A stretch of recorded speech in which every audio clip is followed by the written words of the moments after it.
It's a good football game. Credit to Northwestern. It's a good football team. We knew that walking in, and they showed it. So I'll take a bunch of questions on it. But looking back at it, it was a hard-fought game. They made more plays than we did. And our opportunities were there, and we didn't take advantage of them. But proud of these kids. Proud to be their coach.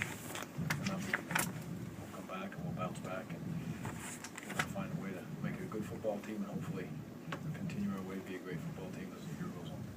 Gary, what led into the decision to change quarterbacks when you did, and where do you go from here with that? I just felt like we needed to find a spark on offense. It wasn't even necessarily when I told Andy I wanted to give Joel a shot.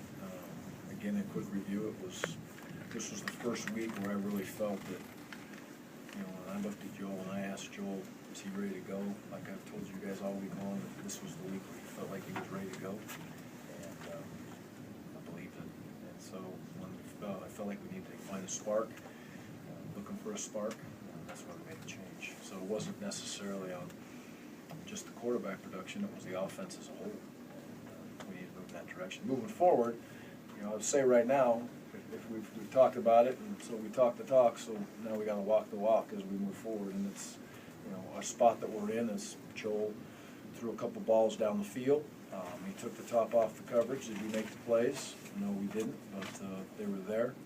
You saw Tanner involved in some of the spread run plays that were highly effective for us, and early in the game, and that was very, very good to see. Even though it wasn't him running the ball, it was the spread run theory that made some big plays for us early in that football game. So right now we've got to look and see what's the functionality of our offense, what is absolutely the best offense fits the offensive line, the wide receivers, and the tight ends, fullbacks, and everybody that's involved. So they're both going to turn around and get reps, and we'll see how that progresses.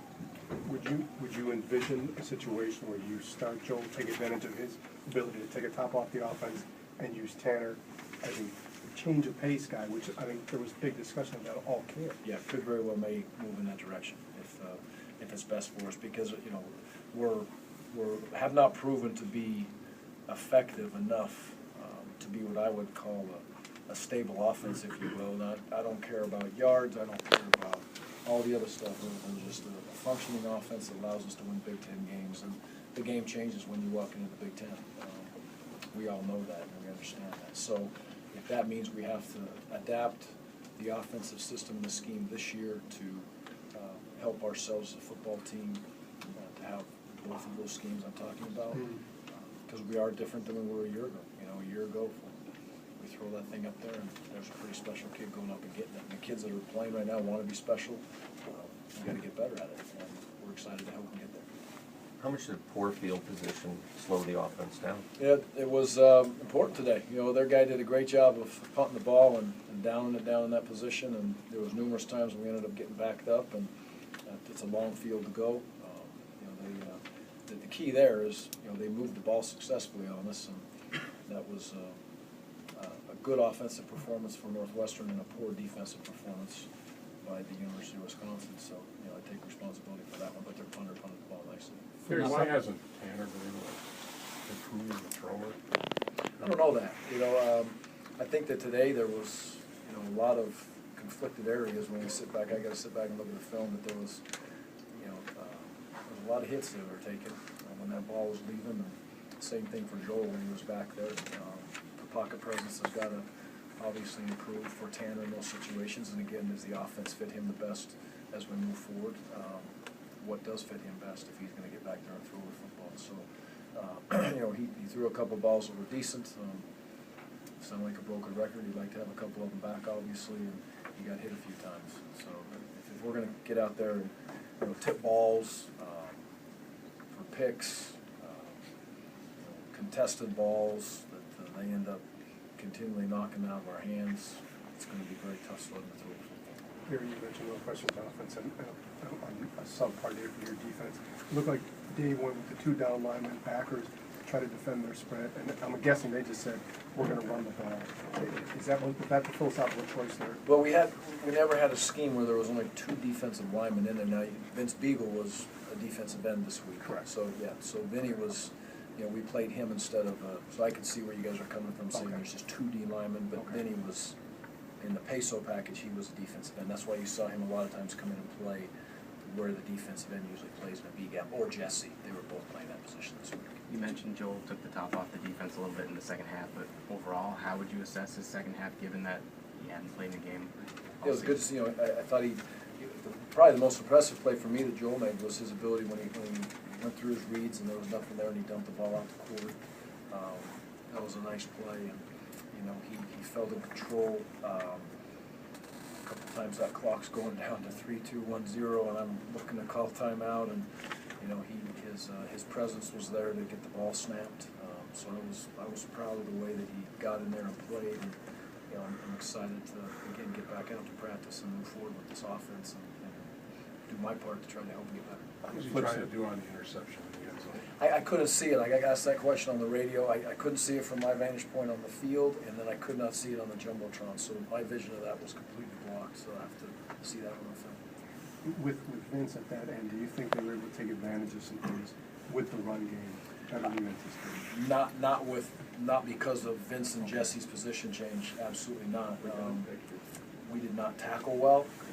Numerous times we had a free hitter or a guy to feed a block early on the line of scrimmage, and we bounced off those blocks. These kids ran hard on tape. They've shown that every game they played this year, and they ran hard again today. And just guessing now, but it appeared to me, without seeing the tape, that's the worst tackling game we've had this season.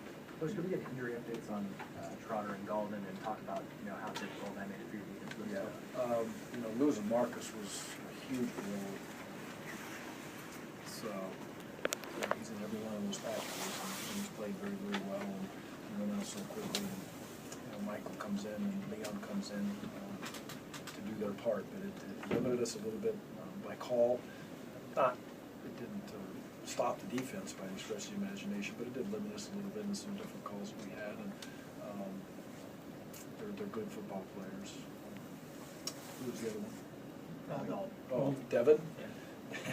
Well, this was the game when Devin was starting, so Devin was in those positions to come out and start in the peso package for us, much like we did with Vinny, and so he was in there right out of the gate, and so he was lost. Moose had to come back in at some point. We put Derek Tyndall out there. Derek got an ankle, so we had to take Derek out and then move Moose back in because Darius had to move the outside to the other corner. So it was some musical chairs there. But look, it's college football. That happens. You said you believe in this team. I'm guessing that was a big part of your message afterwards. It is a relatively young team. Do you think that message is going to? Do you think they believe in themselves? Is that going to be something that you're going to have to work extra hard to convince them of? I think they believe in themselves, and I think when you're youthful and you're in these situations, there's a lot that comes to mind for me as a head coach. And the first thing is there's guys in that room that have been in these battles before and been in this situation. There's guys that haven't been at this level. So as much as you want to look at them and say they're all one as a team, you got to make sure that you push the buttons as the best you can to help them succeed. And I think they'll handle it well. The leadership on this team has been very good. I believe it was good even after the game tonight. So they understand we're 0-1 in the Big Ten. We're not 0-4 or 0-3 in the Big Ten. We're 0-1. Those guys we just played, Northwestern, are 2-0. They got a tough schedule ahead of them, and it'll all work out if we take care of our business. But I do believe in them, and I think do they believe in themselves? My answer to that question would be I believe so. Are you going to move forward with Joel, or is that an open competition in practice? Well, like I said, I think I answered that earlier with the situation.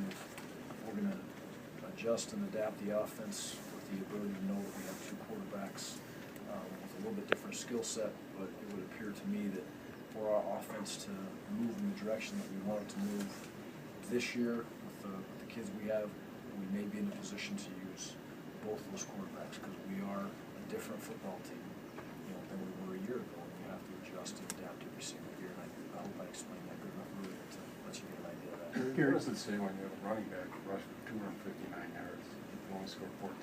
Yeah.